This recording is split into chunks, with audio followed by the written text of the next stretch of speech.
Je pense que Véro avait ça en tête dès le départ, sachant que si on mettait des dialogues là-dessus, ça aurait tendance à peut-être tomber plus dans le pathos ou devenir plombant, alors que c'était pas du tout ce qu'elle voulait faire. Et ça va un peu aussi dans l'ambiance du burlesque, les films des années 30, tout ça. Ouais.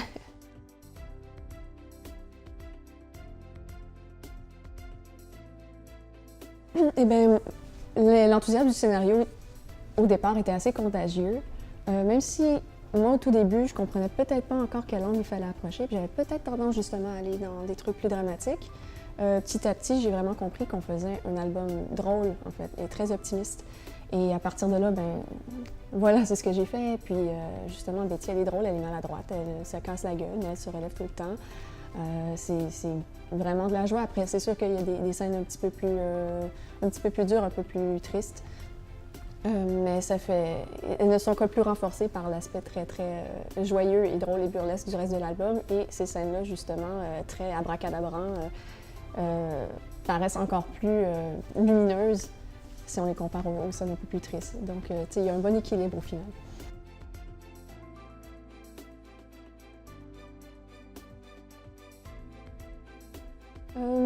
J'essaie de vraiment beaucoup soigner mes palettes de couleurs, puis j'utilise des codes aussi. C'est vraiment un élément narratif important, la couleur. Mais après, j'y pense pas trop non plus, c'est assez intuitif. C'est sûr qu'il existe plein de théories sur la couleur que j'ai pas lues. Donc, là, vous me parlez de la couleur rouge, c'est probablement que ça s'est fait sans que j'y pense vraiment. Après, quand je regarde l'album dans son ensemble, je vois s'il y a un équilibre, je vois si on comprend bien, je vois si chaque chose fait sa fonction, que ce soit le découpage, la ligne, le dessin, la couleur. Et voilà, si je trouve que le message passe bien, sans nécessairement analyser chaque élément de son côté, si je trouve que l'ensemble porte bien le message, ben je m'en tiens à ça.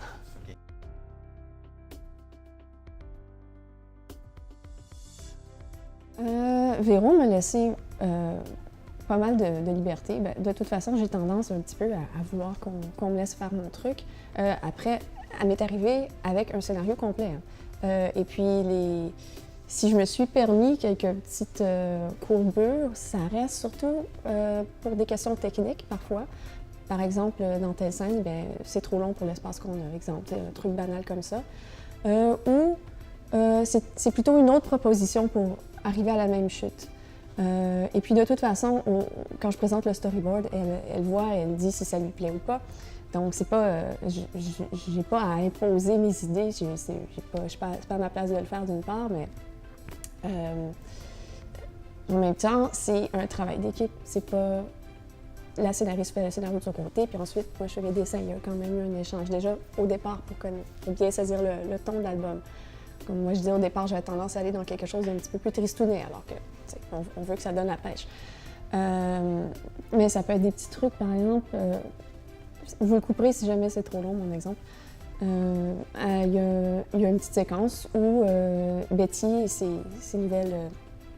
nouvelles compagnes de burlesque sont dans son appartement et recyclent ses vêtements pour en faire des costumes de spectacle asymétriques. Et il y a son boyfriend-to-be, son futur amant, qui est là aussi, qui les aide. Ils font de la couture ensemble, c'est fantastique. La scène, ensuite, où Betty se fait couvrir les yeux par son copain pour qu'on lui montre ensuite le beau vêtement qu'on vient de faire pour elle, et qu'ensuite elle essaie, je trouvais ça déjà un peu long. Ensuite, c'est un peu bizarre, ils viennent de travailler ensemble, comment ça se fait qu'elle n'a pas vu la robe, et ça la rendrait peut-être trop passive. Donc, ce que j'ai fait, c'est tout simplement, ces deux amis écartent un rideau. Betty se présente, déjà vêtue, au top de sa gloire, devant justement Nino, qui est le nom du garçon, qui lui attendait et puis qui est tout à fait charmé par le tableau. Donc, on a encore le petit effet de surprise, on a exactement la même chute, mais on a juste une petite inversion drôle. Au lieu que ce soit Betty qui a la surprise, c'est elle qui donne la surprise.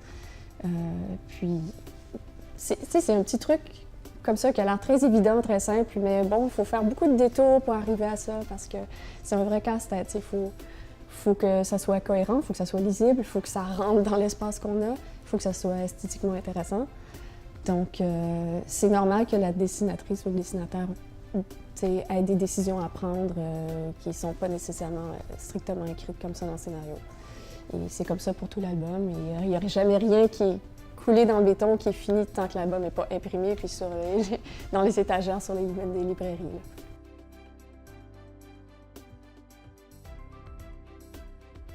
Oui, je pense que oui. Avant, je faisais du storyboard pour des séries animées, puis un peu de films, un peu de long métrage. C'est pas exactement le même langage, mais c'est sûr que ça donne des notions de cadrage, puis de rythme, de composition. Je fais aussi de l'illustration, ça m'aide aussi, ça me donne d'autres sortes d'outils. La BD, c'est un truc à part, c'est ni du cinéma, ni de l'illustration, c'est un truc à part. Et je dois dire aussi, il y en a qui me parlent souvent du mouvement dans mes dessins, qui apprécient bien le fait que c'est dynamique. Mais ça aussi, je pense, ça me vient de l'animation, justement, où on a tendance, des fois, il faut étirer les corps, il faut exagérer les mouvements pour qu'il y ait l'air réaliste. Si on s'en tient à le faire tel que ce serait dans la réalité, ça a l'air faux, ça a l'air figé. Donc ça aussi, je pense que ça me vient de l'animation.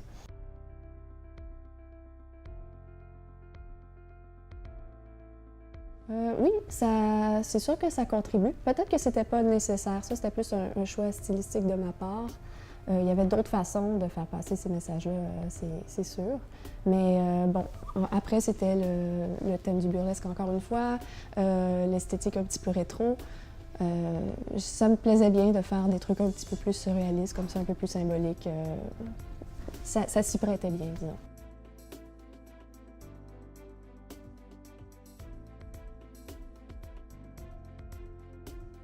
Moi, j'avais trouvé ça très drôle, justement, que Véro me présente un scénario, ça s'appelle Betty Boob. Je le sais super assumé, j'adore. Je sais pas si Véro connaissait, elle connaît le personnage de Betty Boop. Tout le monde l'a vu, là. Mais peut-être que son intérêt n'allait pas au-delà, vraiment. C'était vraiment pour le jeu de mots. Puis aussi, il faut dire, Betty Boop, on sait que Betty Boop, c'était un des tout premiers personnages sex symboles, si vous voulez. Des tout premiers cartoons où il y avait une femme avec des formes de femmes. Moi, je suis assez fan, en fait, des films muets puis des vieux cartoons des frères Fleischer, entre autres. Alors, à partir de là, j'ai rajouté plein de petits éléments, de petits easter eggs, de petits clins d'œil qui n'ont pas de lien avec le scénario, finalement. Ça, c'est juste des petits extras. Je me suis fait plaisir. C'était pas nécessaire, ça non plus. Donc, finalement, pour répondre à ta question, oui, Betty Boop, c'est vraiment juste pour le jeu de mots et puis pour le petit look qu'elle se donne aussi, un petit look rétro avec ses petites bouclettes. Voilà.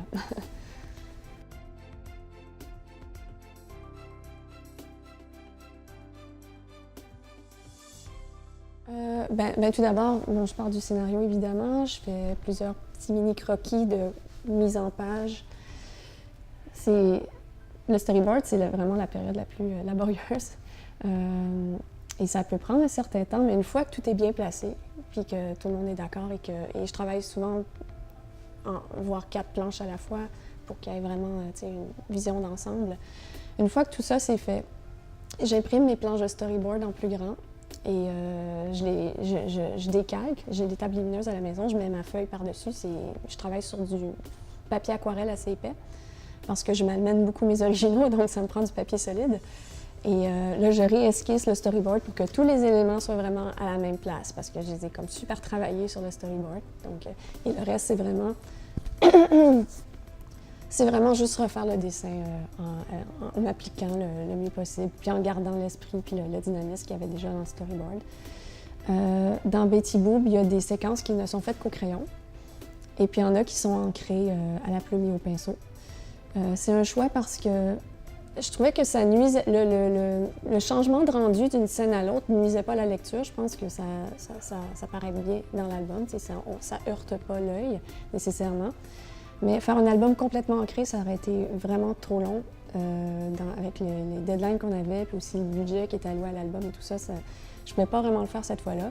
Mais je ne voulais pas m'en priver totalement non plus, parce qu'il faut dire que ça rend bien des noirs très profonds. Donc c'est ça, j'ai fait un mix des deux. Et puis la couleur, dans le cas des petits bouts, il n'y a pas de couleur directe, c'est vraiment tout fait... pardon. La couleur est vraiment toute faite numériquement, dans Photoshop tout simplement, la tablette graphique. Cela dit, tous les originaux sont faits pour être colorés éventuellement. Donc, si je faisais une bande dessinée que je savais qu'elle serait publiée en noir et blanc, sans couleur, je verrais les planches autrement. Donc, il faut essayer de se projeter un petit peu dans l'avenir pour quand on vient rajouter les couleurs ensuite.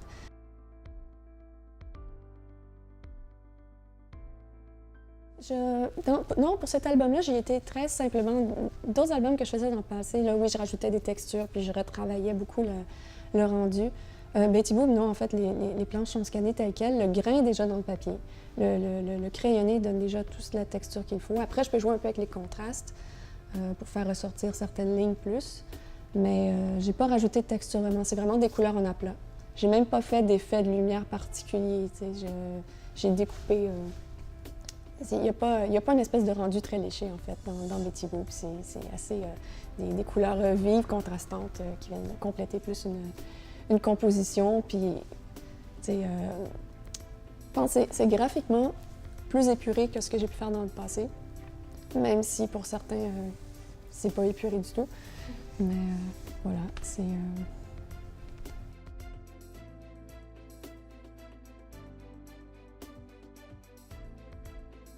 j'ai fait toute la couleur. Oui, mais c'est ça fait partie du dessin. Oui. Les planches qu'on voit en noir et blanc, quand on regarde l'original, c'est pas une planche finie. Malheureusement, à cause des contraintes de temps, comme je disais, puis aussi parce que l'ordinateur offre beaucoup plus de flexibilité et c'est important.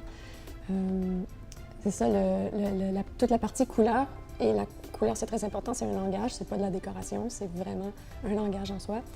On peut pas la voir sur les originaux, elle est dans l'éther. C'est complètement digital. On peut juste voir dans l'album ou si on fait des impressions d'art. Mais oui, j'essaie d'avoir une idée des couleurs que je vais utiliser, la palette pour telle séquence, quelle ambiance ça va donner, où les couleurs dominantes vont aller. Après, une fois que le dessin est scanné, je peux changer 50 fois d'idée encore. Me rendre compte que comment je le voyais dans ma tête, c'était peut-être pas la meilleure solution. Et que de toute façon, c'est bien d'essayer d'autres choses. Comme pour les compositions, il faut éviter de trop se répéter aussi parce que ça devient trop codifié, puis on s'empêche de découvrir des nouveaux effets. Et voilà.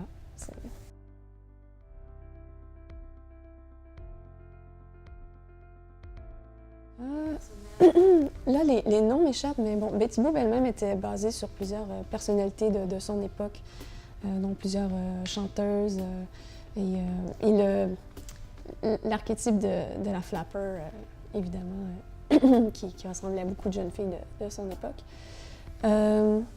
Les flappers, c'était les jeunes filles dans les années 20 jusqu'au début des années 30. Qui se libéraient un peu du corsage, qui portaient les petites robes taille basse, les petits chapeaux cloches. On a tout de suite le look dans notre tête. Et surtout leurs cheveux très courts. À l'époque, c'était toute une révolution. Et puis ces jeunes filles-là sortaient, fumaient, buvaient. Je crois, on dit que le terme flapper viendrait du fait qu'elles n'attachaient pas leurs bottines jusqu'en haut et quand elles marchaient, ça faisait flip-flap. C'est ce qu'on raconte, mais bon. Ça me semble un peu tiré par les cheveux.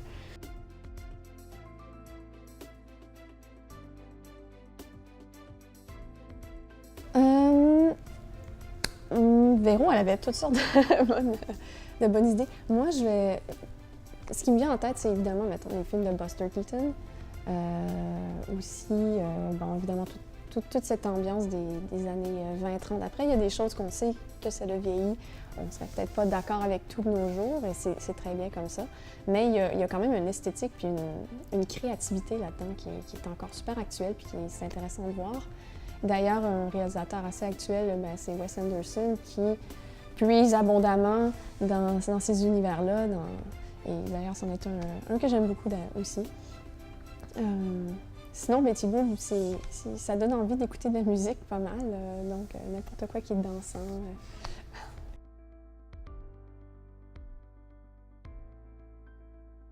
Oui, Véronique a écrit les paroles de la chanson, qui est d'ailleurs chantée plusieurs fois par un des personnages, par Jane Silver, un des personnages de la troupe burlesque de Betty. Et à la fin, on a toutes les paroles au complet. C'est une petite chanson grivoise avec des expressions très colorées. Et il y a la musique aussi. C'est un de ses amis qui a écrit une mélodie pour accompagner les paroles. Et à la toute fin, on a mis un petit code QR qu'on peut scanner avec le téléphone et downloader la chanson avec une chanteuse et la musique et tout et tout. Voilà. Ça, c'était le petit bonbon pour accompagner l'album.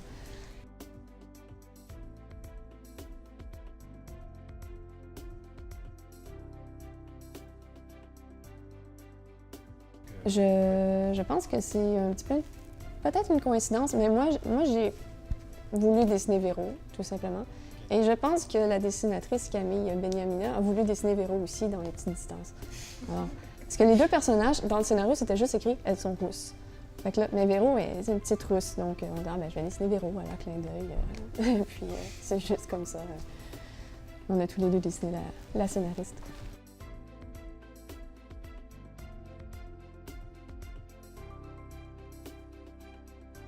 Le cancer, c'est vraiment le point de départ. C'est pas un livre sur le cancer, c'est plus un livre sur une reconstruction, reprendre. C'est sûr que la perte d'un sein, dans ce cas-ci, c'était symbolique aussi. C'est pour ça, je crois, que Véro a choisi spécifiquement un cancer du sein, une mastectomie. C'est qu'elle perd, aux yeux de la société, une partie de sa féminité. C'était une fille qui aimait la vie, puis qui était un petit peu flirty. Coquette. Et puis, c'est sûr que c'est perdre ses cheveux, puis maigrir, puis perdre un sein, ça porte un coup. Mais c'était vraiment pour ce symbole-là, l'image qu'on a du corps des femmes, comme s'il y en avait qu'un, d'ailleurs. C'est vraiment l'histoire d'une guérison, donc c'est pas l'histoire de la maladie. On part du cancer, mais tout de suite après, écoute, elle sort de l'hôpital et elle veut reprendre sa vie. Sa vie ne sera plus la même, mais elle n'est pas obligée de... Elle peut devenir meilleure. Puis là, il y a la petite phrase facile, ce qui ne nous tue pas nous rend plus fort. Mais en quelque part, c'est pas tout le temps vrai, mais ici c'est vrai. Puis c'est un bon exemple de résilience d'une part, mais aussi de quelque chose que tu as perdu, ça peut devenir quelque chose en plus finalement. Betty, elle a perdu son sein, mais elle se réapproprie son corps. Elle n'aura jamais son ancien corps. De toute façon, on vieillit, on grandit, on change, on n'aura jamais notre corps d'avant. Mais ça reste à nous. Tout le monde peut être charmant, tout le monde peut s'aimer tel qu'on est. C'est vraiment un appel à ça, en fait. Et puis, Betty, bon, elle a plus de sein, tant pis, ça va être mon petit quelque chose en plus, ça va être mon petit clin d'œil à moi. Elle se met à porter des robes asymétriques, ça devient un espace de création finalement parce qu'elle devient danseuse burlesque sans prothèse. Et à la place de son sein manquant, elle se met toutes sortes justement de postiches puis de prothèses super drôles qui sont donc il ne lui manque plus son sein. Elle l'a remplacé par autre chose. Elle s'est approprié son corps. Et ça pourrait, là, c'est le cancer du sein, mais ça pourrait être remplacé par autre chose. Ça s'adresse évidemment aussi aux garçons. Voilà, et puis dans la troupe burlesque, d'ailleurs, il y a toutes sortes de corps différents. Les filles ont toutes sortes d'âges différents. C'est plus ça le message, en fait. En ce moment, je travaille sur une bande dessinée qui va être publiée chez La Pastèque, un éditeur montréalais. Moi aussi, j'aime bien ce qu'ils font.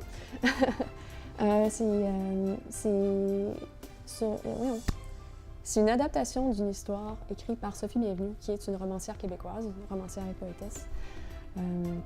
Donc, elle m'a écrit ce texte-là en prose pour que j'en fasse une bande dessinée. Alors là, je suis dans le découpage et tout ça. Ça devrait sortir vers la fin de l'été 2019. C'est un autre univers complètement. Tourné au Québec, dans la banlieue de Montréal, c'est un autre univers.